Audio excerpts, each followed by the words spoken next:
1979 में इस्लामिक क्रांति लाने वाला देश ईरान क्या इस्लाम छोड़ रहा है?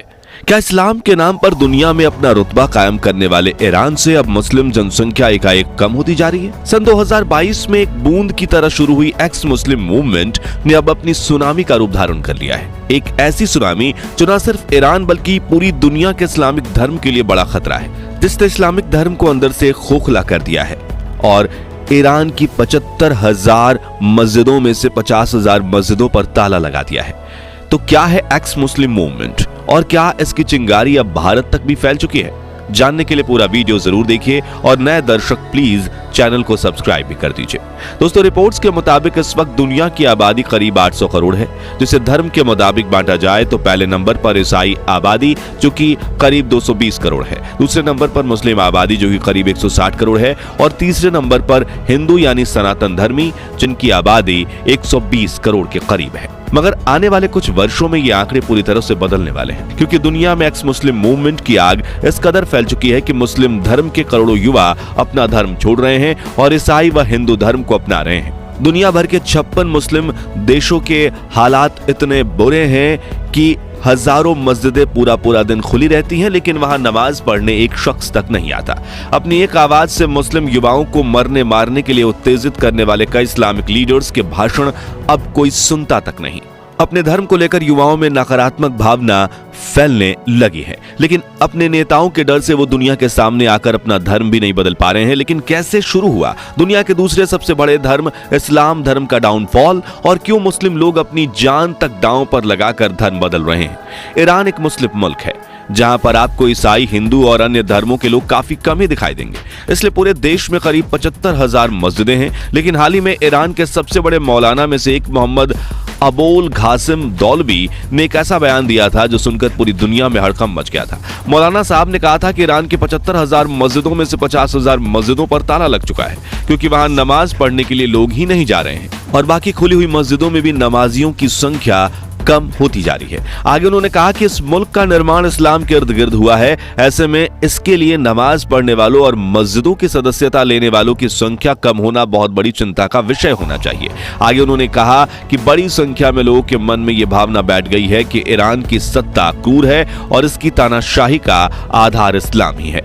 मौलाना मोहम्मद अबोल घासी दौलावी की बात को गंभीरता से इसलिए लिया जाना चाहिए क्योंकि ये कोई आम इंसान नहीं है, बल्कि ईरान के राष्ट्रपति इब्राहिम रईसी की सरकार और मुल्क के मौलानाओं के बीच सेतु का काम करते हैं। यानी ऐसा कहना बिल्कुल गलत नहीं होगा कि ये ईरान के सबसे बड़े मौलाना हैं और आपको ये जानकर हैरानी होगी कि ये सब सिर्फ एक साल के भीतर ही हुआ है। दरअसल ये सब शुरू हुआ सितंबर 2022 में, जब ईरान की 22 वर्षीय लड़की महाशा अमीनी को पुलिस ने हिजाब ढंग से न ओढ़ने पर मार डाला। जी हाँ, महाशा अमीनी तेहरान शहर के मेट्रो स्टेशन के पास से गुजर रही थी, तभी ईरानियन पुलिस ने उसे ये कहकर डिटेन कर लिया कि तुमने हिजाब ढंग से नहीं पहना है। दरअसल ईरान में हिजाब पहनना अनिवार्य माना जाता है और अथॉरिटीज कहती हैं कि हम महिलाओं को इसे लेकर री एजुकेशन क्लासेस देते हैं और जो करीब 1 घंटे तक चलती हैं। लेकिन महाशा अमीनी के केस में ऐसा नहीं था, क्योंकि इस लड़की के पुलिस स्टेशन में ही संदिग्ध तरीके से मौत हो जाती है और संक्षिप्ता एक लड़की के हिजाब को ढीला बांधने जैसे अपराध के कारण रिलीजियस पुलिस का इतना क्रूरता से पेश आना और उसकी हत्या हो जाना, ये घटना काफी ज्यादा दिल दहला देने वाली थी। और इसी वजह से ईरान में कई हिंसक आंदोलन शुरू हुए। तानाशाही करने वाली सरकार ने भी इन आंदोलनों के खिलाफ क्रूर प्रतिक्रियाएं दी और परिणाम के तहत शुरू हुई एक्स मुस्लिम मूवमेंट, जिसमें पहले हजारों फिर लाखों और अब दुनिया भर के करोड़ों मुस्लिम जुड़ने लगे हैं। अब एक्स मुस्लिम होता क्या है, तो आपको बता दें कि इसका अर्थ होता है मुसलमानों या इस्लामी आस्था के प्रति शत्रुता या भेदभाव को व्यक्त करना। आसान शब्दों में इस्लाम से भरोसा उठ जाना। और एक रिपोर्ट के मुताबिक ईरान के युवाओं के बड़े हिस्से अब इस्लाम धर्म को मानना बंद कर चुके हैं, यानी वो एक्स मुस्लिम बन चुके हैं, जिनमें से कुछ लोगों ने अपनी जान दांव पर लगाकर ईसाई धर्म को अपना लिया है, जबकि ज्यादातर ईरानियन युवाओं ने अल्लाह से अपना भरोसा उठा दिया है, यानी वो दुनिया के सामने तो मुस्लिम हैं लेकिन असल में नास्तिक बन चुके हैं। जो अब सवाल आता है कि हिजाब के विरोध में आंदोलन तो ईरान में हुआ था, तो फिर एक्स मुस्लिम मूवमेंट की आग दुनिया भर तक कैसे फैली? तो ईरान से शुरू हुए इस मूवमेंट की बात सोशल मीडिया पर होने लगी। हिजाब और इस्लाम धर्म की बाकी बंदिशों के खिलाफ युवाओं ने बातचीत करना शुरू किया और वहीं यह मूवमेंट पहले अफगानिस्तान और फिर यूरोप पहुंचा।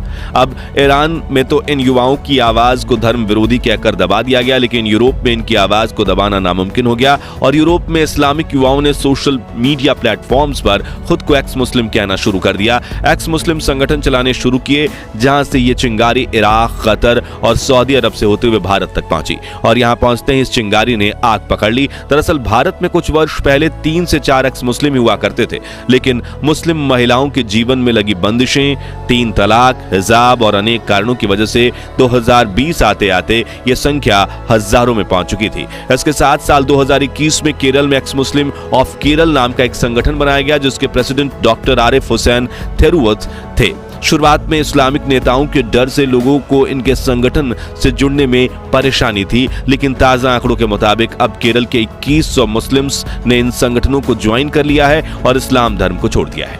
अब अगर आपको यह नंबर काफी बड़ा लग रहा है तो 2021 में प्यू रिसर्च सेंटर द्वारा रिलीज हुई सर्वे रिपोर्ट के आंकड़े देखकर तो आपको अपनी आंखों पर भरोसा ही नहीं हो पाएगा। जी हाँ, इस एजेंसी ने भारत में नवंबर 2019 से मार्च 2020 तक एक सर्वे किया, जिसकी रिजल्ट 2021 में प्रकाशित की गई। इस सर्वे का मुख्य लक्ष्य ही था कि कितने प्रतिशत भारतीय ईश्वर में विश्वास करते हैं, जिसका रिजल्ट ये निकल कर आया कि हिंदू जनसंख्या में 80% लोग ऐसे हैं जो ईश्वर पर पूर्ण विश्वास करते हैं, 18% लोग थोड़ा कम करते हैं लेकिन वो हिंदू धर्म को दिल से मानते हैं और 2% लोग ईश्वर में विश्वास नहीं करते। वहीं मुस्लिम जनसंख्या में जब ये सवाल किया गया तो 79% लोग बोले कि वो ईश्वर को मानते हैं। 12% मुस्लिमों ने कहा कि उनका ईमान डगमगा गया है, यानी अब उनके मन में इस्लाम धर्म को लेकर सवाल खड़े होने लगे हैं और 6% ने कहा कि हम अल्लाह में बिल्कुल नहीं मानते और इस्लाम धर्म के मुताबिक जो इंसान अल्लाह को नहीं मानते वो मुस्लिम नहीं रहते। और यही 6% लोग एक्स मुस्लिम की कैटेगरी में आते हैं, यानी कि मोटा मोटी गणित करें तो इस वक्त भारत में करीब 20 करोड़ मुस्लिम हैं, जिनमें से 6% यानी कि लगभग 1.2 करोड़ मुस्लिम अब एक्स मुस्लिम बन चुके हैं। वहीं एक और सर्वे के मुताबिक इस वक्त दुनिया में 6.2 करोड़ मुस्लिमों ने इस्लाम धर्म को मानना छोड़ दिया है और ये आंकड़े काफी तेजी से बढ़ रहे हैं, जिनके पीछे कहीं ना कहीं इस्लामिक लीडर्स का सबसे बड़ा हाथ है। अब ताजा उदाहरण की बात करें तो जनवरी 2024 की शुरुआत में ही केरल के कोझिकोड शहर पुलिस ने एक प्रमुख मौलवी के खिलाफ FIR दर्ज की। मौलवी पर आरोप है कि उन्होंने एक टेलीविजन बहस के दौरान महिला विरोधी टिप्पणी की थी। दरअसल पिछले साल अक्टूबर महीने में केरल के एक मौलवी उमर फैजी को एक टीवी डिबेट में बुलाया गया था, जहां इस्लाम धर्म के हिजाब को लेकर बात चल रही थी। तब मौलवी ने आक्रोश में कह दिया था कि जो मुस्लिम महिलाएं हिजाब नहीं पहनती वो चरित्रहीन हैं। इसके अलावा इस्लाम धर्म के कई लीडर्स तो यहां तक कहते हैं कि इस्लाम देश को भी मानना है कि जो इस्लाम धर्म छोड़ देता है उसकी सजा सिर्फ मौत होनी चाहिए और इतिहास में कई देश की सरकारों ने ऐसे कदम उठाए भी हैं। इसलिए दुनिया भर के करोड़ों लोगों ने इस्लाम तो छोड़ दिया है, लेकिन वो दुनिया के सामने नहीं आना चाहते क्योंकि उन्हें डर है कि कहीं उन्हें अपनी जान ना गंवानी पड़े। और एक सर्वे के मुताबिक जितने भी लोग एक्स मुस्लिम मूवमेंट का हिस्सा बने हैं उनमें से ज्यादातर लोग युवा हैं जिनकी उम्र 30 साल से कम है। ऐसे में वे अपने बच्चों को इस्लाम धर्म को मानना नहीं सिखाएंगे और भविष्य में इस्लामिक जनसंख्या में काफी ज्यादा गिरावट देखने को मिलेगी, जो कि वाकई में इस्लाम के नाम पर तानाशाही कर रहे देशों के लिए बड़ी चिंता की बात है। आखिर में इतना ही कहना चाहेंगे कि हमें किसी धर्म में कोई भेदभाव नहीं करना चाहिए और हमें भेदभाव है भी नहीं। सभी धर्मों में गुणवत्ता है, लेकिन कुछ नेता अपनी नेतागिरी चमकाने के लिए अपने नियम धर्म के साथ जोड़ देते हैं। दोस्तों, हमने तो बस आपके सामने इंटरनेट पर मौजूद आंकड़ों और रिपोर्ट्स को पेश किया है। तो दोस्तों, क्या वाकई में इस्लाम धर्म में बंदिशें हैं और ये बंदिशें ही एक्स मुस्लिम मूवमेंट का मुख्य कारण है, या फिर धर्म के नाम पर कुर्सी पर बैठे बड़े बड़े नेताओं ने इस मूवमेंट की चिंगारी लगाई है? इस बारे में अपनी महत्वपूर्ण राय हमें कमेंट्स में जरूर बताइए और वीडियो अच्छी लगी हो तो इसे लाइक और शेयर जरूर कर दीजिएगा। साथ ही ऐसे ही सच्ची खबरों के लिए हमारे चैनल को सब्सक्राइब करके पास वाली घंटी जरूर प्रेस कर दीजिए और फेसबुक पेज को फॉलो करना मत भूलिएगा। धन्यवाद।